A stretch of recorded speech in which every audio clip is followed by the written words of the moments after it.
Well, as you can see, old Whitey here is really proud of himself that he nearly saw off brother. What's the matter with you? And this is a real pain now. It was poor old Easter A-Ray. Has to come out here in the afternoon like he did before with Morris. Because it's better off that I have Floyd out there with Bob. I've got to put Bob out in a minute. He's looking a bit depressed today as well, old Bob. I don't know why. I mean, he's I mean, Boots did get a couple of wallops in, obviously, by the look of his comb and wattle, but, you know, he's fine. Is he growing bum feathers now? No. But poor old Boots. I did give him his antibiotics last night, but so I forced him a day. Although he does look a bit brighter today. He does look a bit less depressed. You alright, Boots, my old boy? Shall I go and get you another egg, shall I? Because you're not eating your corn, are you? What's your eye doing today? I haven't looked at the video yet close up to see exactly what the damage is to his eye, the other eye. But no, he certainly looks brighter. I'll get Bob out in a minute and we can have a bit of company. And as for this bloody... Is she still there? Where is she? No, she's not. She's probably gone back to the nest. But old Lopalong, who I think's broody. I don't know if she's broody. I don't know if she's broody or unwell. But whatever. Old Scarface isn't broody. There was another soft-shelled egg in their house this morning, just stuck in the middle of the floor. I've come to the conclusion that Bobby is really quite a peculiar rooster. He's got his head under the curtain. He seems quite happy having his head under the curtain. So, so be it. He's such an idiot. But never mind. Dear Bob. Well, got that lot coming. Never seen anything like it yesterday. Absolutely awful. Thunder, lightning, torrential rain. So of course Bob didn't get to go out for much. I had to shut all the animals in by 7:30 because it was absolutely awful, and we had a visit from the fox. Came from down there, and the guineas were having an absolute fit, and they hit that pitch. There's a certain pitch they hit when it's an aerial predator's one noise, a ground predator's a different noise, and a fox, it's a scream. I've never heard anything like it in my life. It sounds as if a guinea fowl's being torn limb from limb. It's the most awful scream, blood-curdling scream. So I come rushing out here. I was absolutely soaked anyway. I had no trousers on, so I grabbed waterproof leggings and got the waterproof coat. Came hammering out here. Everybody seemed to be in place, but of course I didn't know about the lot in the pig house or the tin hut. Guinea was missing though. And then I just scanned the perimeter, and there was the fox standing right there by the elderberry tree with his back to me, sniffing around. And he wandered off down the field there, and I went through the gate. I was upwind of him at that point. I went to the gate, looked at him through there, and he got very near down to the bottom, turned, looked at me, stood there for must have been nearly a minute looking at me, and then shot off into the far corner, right down there. And it was absolutely hammering it down. The only time the fox bloody visits up here is when it's hammering it down, because the dogs are in their kennels, so he doesn't smell the dogs. But there we are. So everybody, I wasn't going to get soaked again, so everybody was shutting by 7:30. Thank God I had already shut Easter A-Ray and Floyd in. Otherwise Floyd would have had it, because he was in the barn enclosure bit. As for old Bob here, he's doing a lot better. He's walking forward a lot more. He's waiting for his concoction. He's had his corn, but he's waiting for his concoction. But he's a lot brighter. a lot brighter. He's trying to preen, and he's very nearly managing to get round to his oil gland, but not quite. So I think I've got to give him a dust today, actually, because I think he's started to get lice back. I don't know where he would have got them from, for heaven's sake, but there you go. Mind you, with this weather, everything has gone to cock.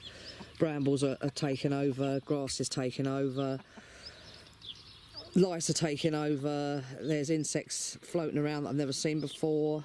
We've got ordinary wasps rather than the gangly leg wasps, which is okay, because the gangly leg wasps are actually awful, but we seem to have an epidemic, oh God, of ordinary wasps. And as for old Boots here, he's a lot brighter. He's had his boiled egg again, but he hasn't eaten all of it. He's a pain.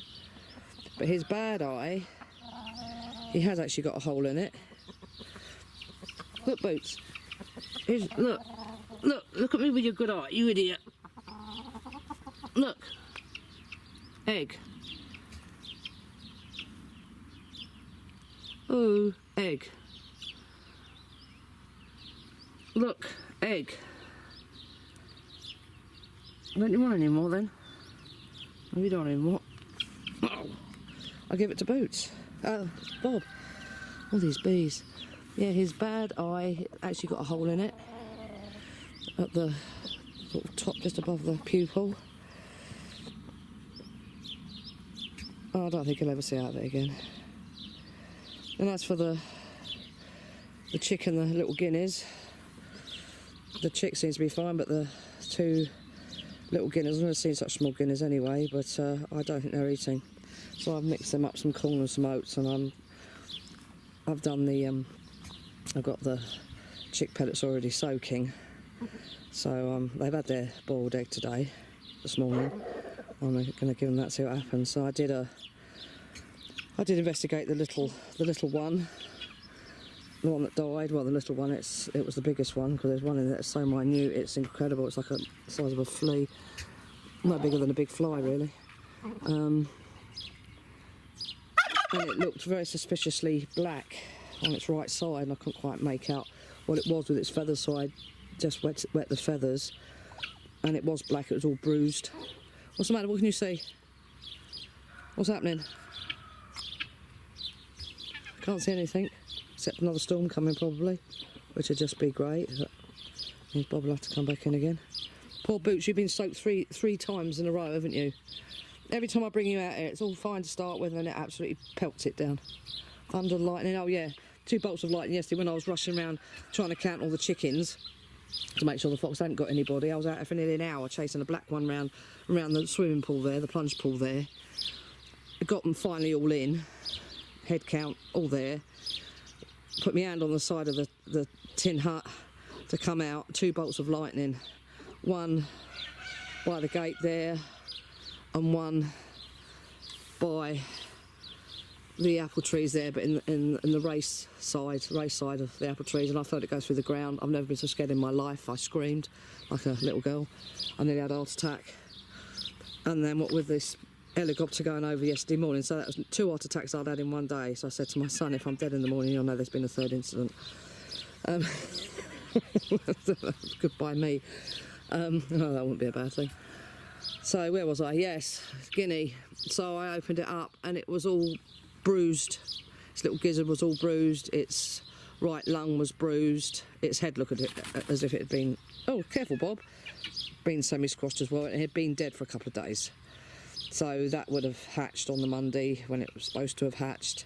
And Monday afternoon was when I heard, no, Tuesday morning was when I heard one screaming. No, it wasn't. It was Monday evening when I heard one screaming. Twice. Afternoon and evening. Monday afternoon and evening. That's right, because I thought it was the chick that was out that I could hear. So that was obviously the one, because its eyes were all sunk. But yes, it was completely bruised, and it had blood down the right hand, its right leg, sort of on the inside. I don't think it came from its navel, because its navel looked all closed up and dried over and neat and tidy. But it certainly had blood on the front edge and the inside edge of its right thigh, going right down to its hock.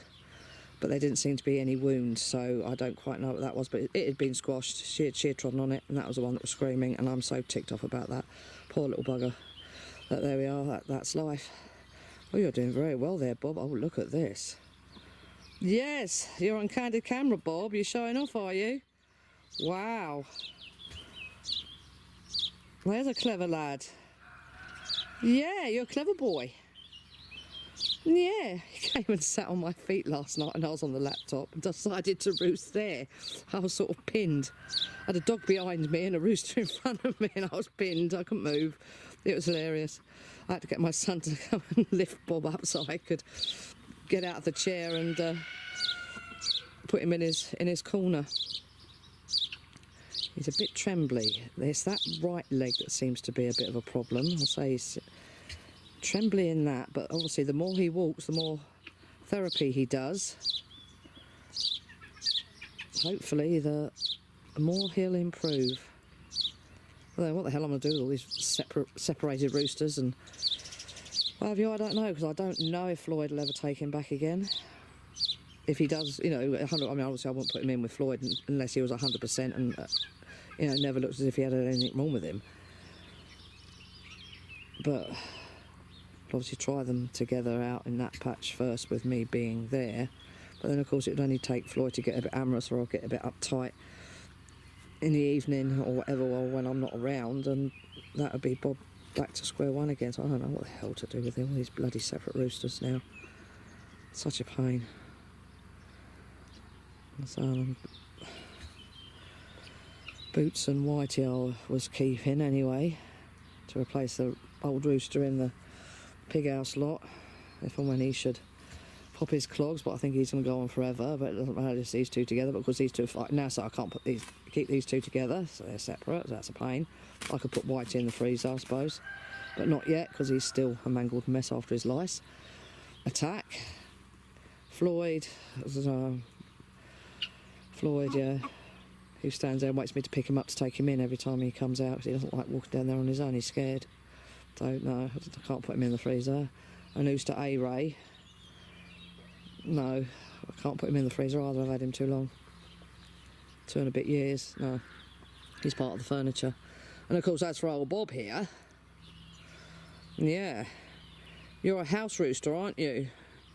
You're a family pet. Yeah, part of the family. But you can't stay in the kitchen all your goddamn life. Well, I suppose you could. What difference does it make? Oh, Bob, you're doing so well.